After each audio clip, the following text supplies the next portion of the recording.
Now I bet you've never tried this meat before. This isn't beef, it's not lamb, this is venison, and specifically a venison shoulder of a fallow deer. Today we're just going to slow cook it all in one pot and we're going to turn it into something absolutely bloody delicious. We're going to start by just getting a bit of colour onto this venison, right? We're going beef tallow. When you get this in, just get some nice colour.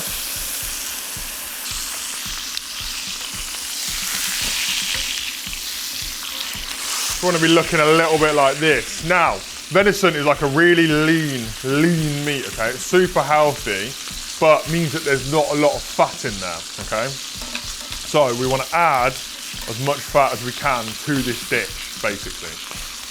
Try and get all sides if you can. Helping to get that browning, that caramelisation, that starting of the flavour building process that we're just going to do all in this one pot. We're going to go for two, so we'll flip this one straight in. Now we're just going to slow cook this with our classic sort of hard vegetables, right? So we're going to go onions, carrots and celery.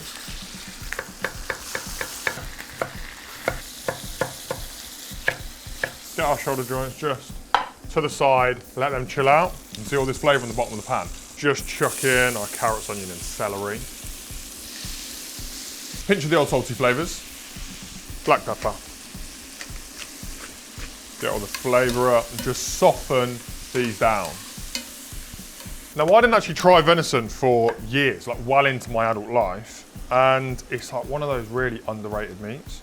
Especially in the UK where it's kind of just like, if you know, you know, like you need to know someone like that either shoots someone on a farm or be like pally with a butcher to like get good quality stuff. The major issue, right, is that especially in the UK, there's no predators for the deer. So basically they're wild, right? They're not farmed and there's no predators. That means that they can just multiply. And them multiplying means that they kind of destroy a lot of farmland, right? So I'm not a farmer, so really I'm like, oh, you know, let them do what they want. But I'm sure if I was a farmer, I'd be like, get out of my farm, you're ruining my crop, right? So the main issue is that farmers are just killing them and just wasting the bodies away, right? Because really the demand isn't there in the UK for venison. But if we actively try and sort of eat more of it, get our hands on more of it, get talking to different farmers, different butchers, it will then push that demand up. And then more supermarkets will start stocking it, and we can just sort of eat more of it in a sustainable way that maybe then we can sort of reduce the farm load and the need on like cows, pigs and chickens and stuff like that, even though obviously still enjoy that, but we want to be as sustainable as we can. Right, we've softened this down nicely now. We've got some balsamic vinegar in there, some tomato puree. I made some chicken stock the other day. Now, I'm just gonna lay these sort of neatly in. Ideally, really, we probably want a bigger pot, but do what I want, mate. We'll just get it in. Nestle it right in. Now, herb-wise, I'm just gonna go rosemary, thyme, and a bay leaf. Nice and simple, nice and easy, just grows in the garden. And we're just gonna go over with our chicken stock. Or beef stock will work really well as well. We'll give it a little season too. Now it doesn't look particularly pretty, but that is all right, okay?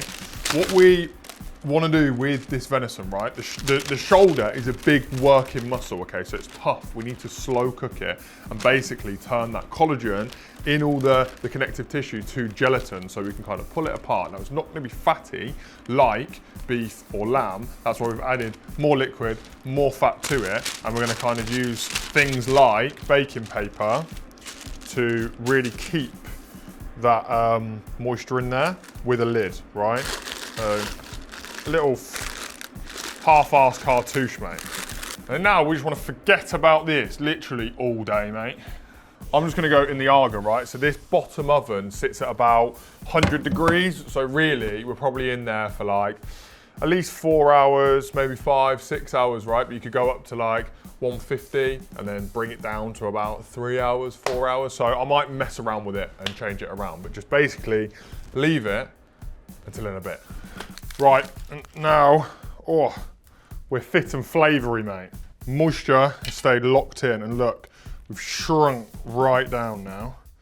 And this is just our beautiful meat left, okay? So there's a few, well, there's millions of things you can do with this. Like, just like any sort of meat like this, when you shred it down, you can adapt it to loads of different things. But today, I'm gonna do my favourite thing. Right, we're gonna reduce this sauce right down, okay? So we wanna sort of just fish out like some of like the bigger bits, especially the herbs and stuff. But really, I wanna leave some of the veggies in there because I don't like wasting it all. So we'll bang it on the heat. Whoa. Bring it up to temperature. I'm gonna start reducing that down. 2 forks, and we're just gonna start pulling this all apart. Look at that. Just pulling straight off. Now, it's not gonna be as juicy as like lamb or beef, right? But we're just gonna pull it all apart, and then we'll essentially rehydrate it back into the sauce. It's just falling straight off the bone. Look at that. That's mental, isn't it? All of that. Just that left. We've got all of this meat that we can just start shredding up.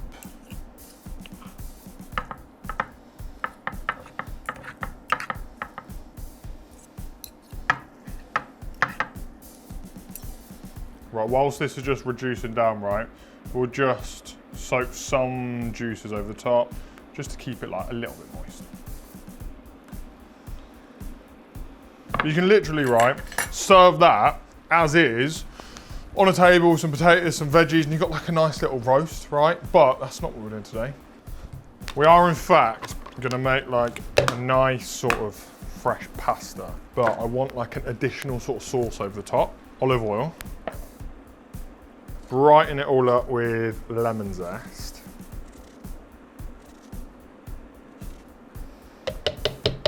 And the juice. I've got some fresh parsley and mint.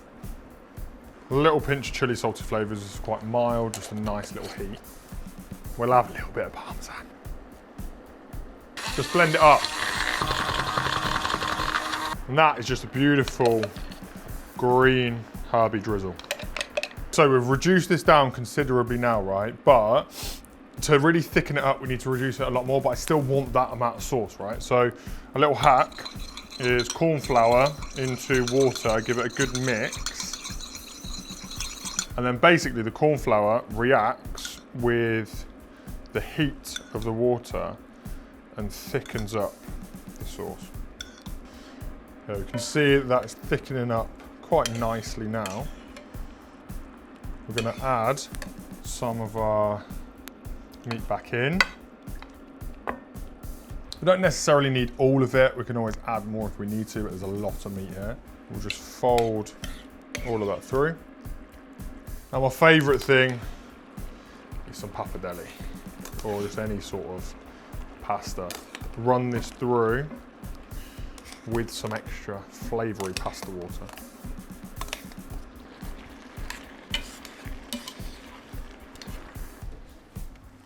We'll get some parmesan all through it at the end.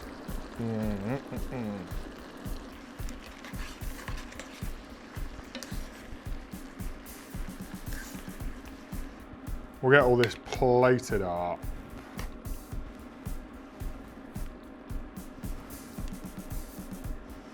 Get your meat down. Right, get me involved, mate. It's a labour of like, a little bit of love, but not really. Like, you're just sticking it in the oven and forgetting about it. Like, go about your day. Jesus, give me that pasta back. Right. That is so good.